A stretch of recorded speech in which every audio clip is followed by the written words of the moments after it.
In this video, we're going to discuss the target schema for web forms. And in the context of web forms, a target schema allows you to select how the web form should be rendered in HTML by the .NET framework.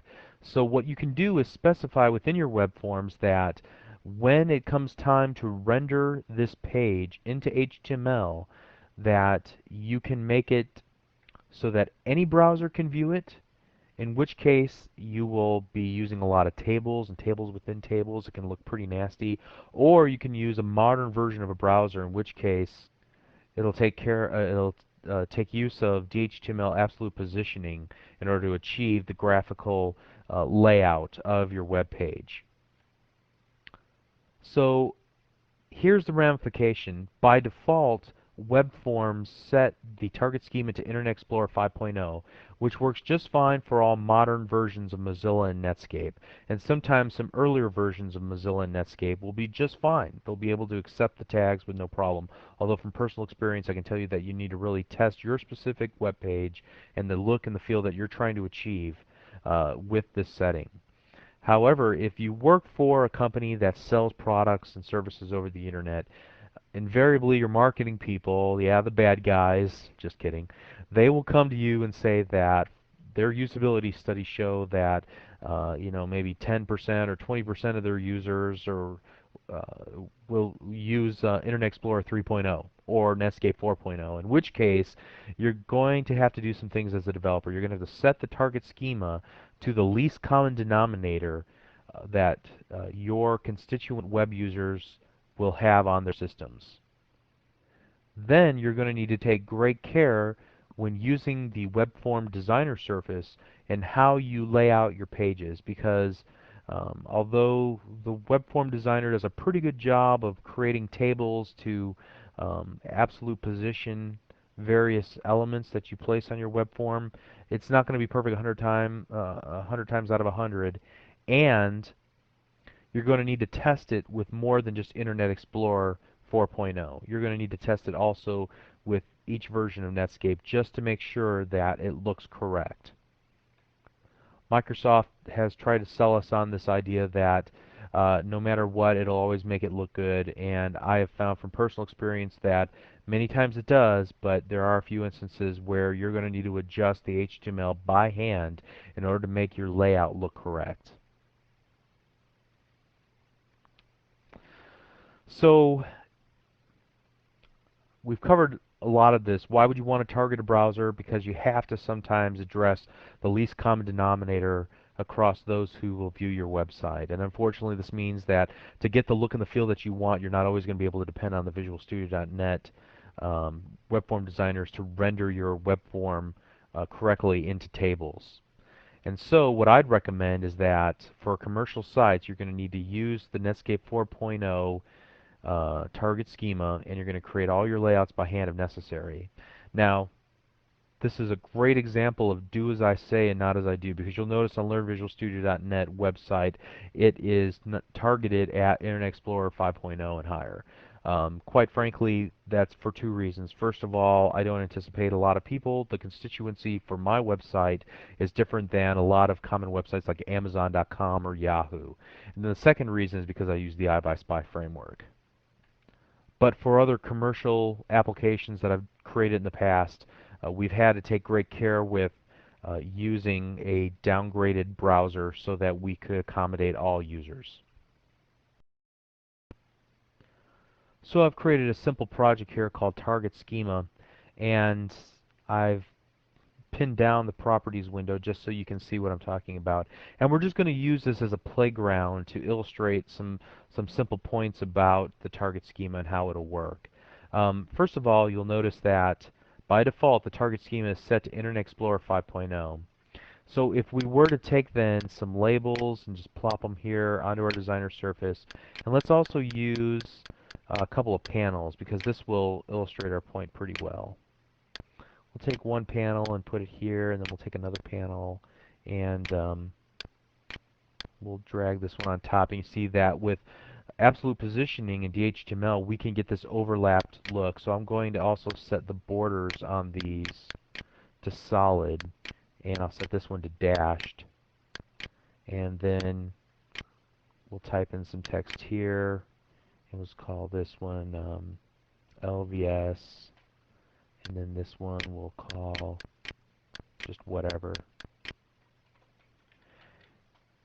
So let's go ahead and just run this page quickly and then look at the output.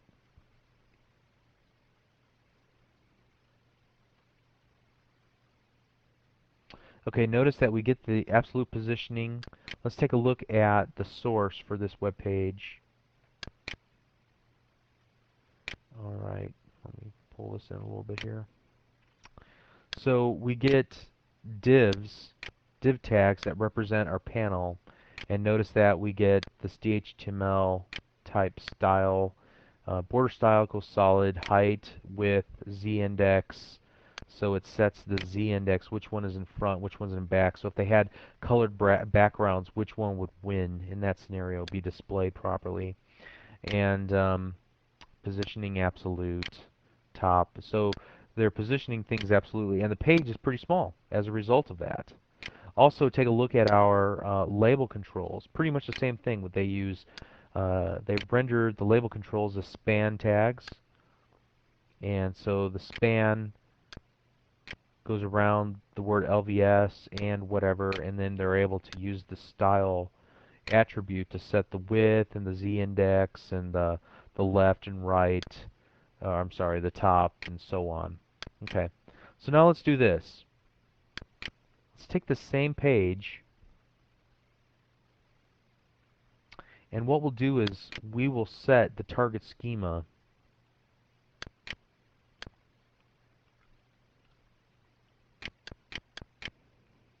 to Navigator 4.0. Now notice what happens immediately whenever we do this. We get a little warning symbol here that there's a problem. It's letting us know that it's not going to be able to render this correctly because we're not going to be able to use DHTML with Navigator 4.0. So once we pull these off each other, notice that that little warning goes away. The warning goes away. And the same would happen here if I try to overlap two controls. So it's telling us that there's no way that it could render this correctly with anything but DHTML. So now let's go ahead and just save what we have here and run this again and take a look at what is generated as a result of this. And what I would anticipate seeing is a lot of tables. So here we go. We can already see it, table height.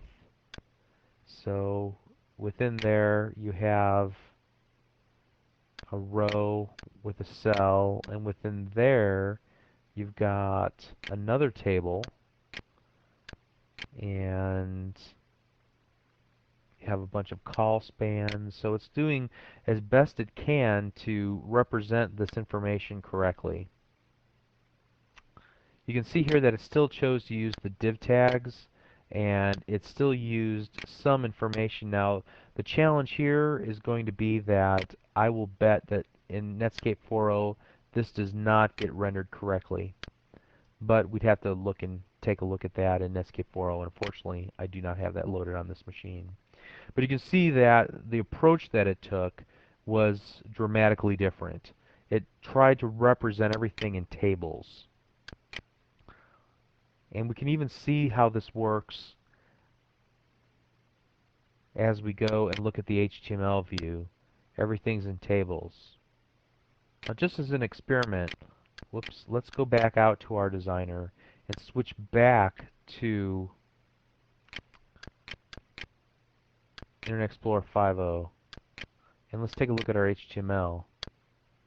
See, it's smart enough that it knows how to render everything correctly back into a format that would be consistent with Internet Explorer 5.0. In other words, it was going to use a lot of absolute positioning. So to wrap this up, I just want to bring this to your attention that the target schema is pretty important whenever you're developing applications. And that if you want things to look correctly, probably what you're going to have to do is switch this over to Navigator 4.0, lay out your page, and test it in Netscape. And then you're going to probably have to get in your hands dirty in the actual HTML and work through all of these issues of will it look perfectly in both browsers? And to be perfectly honest with you, what I do is that I don't use the web form designer. I know that's heresy, but I'll basically just design everything so that it looks exactly the way that the graphic designer created it in the first place. And I'll try to represent that in HTML. Then I'll pull that page into VisualStudio.net, and I'll replace any of the dynamic sections with ASP controls. So this way I can count on the fact that the graphic designer or the layout or the artist, he's already taken some consideration about cross-browser capabilities. He's probably even using a Mac or Netscape, as most designers and graphic artists are prone to do. So I can be pretty confident that it's going to look correct on those platforms. I'm not going to trust that. I'm just saying that it's a good place to start from. And then I can also deal with my own HTML rather than looking at Microsoft's generated rather ugly HTML with a lot of call spans and things of that nature. I can have more control over how I want this to work. So that's what I'd recommend doing. But you need to find the approach that works for you. And I hope this video was helpful. Thank you.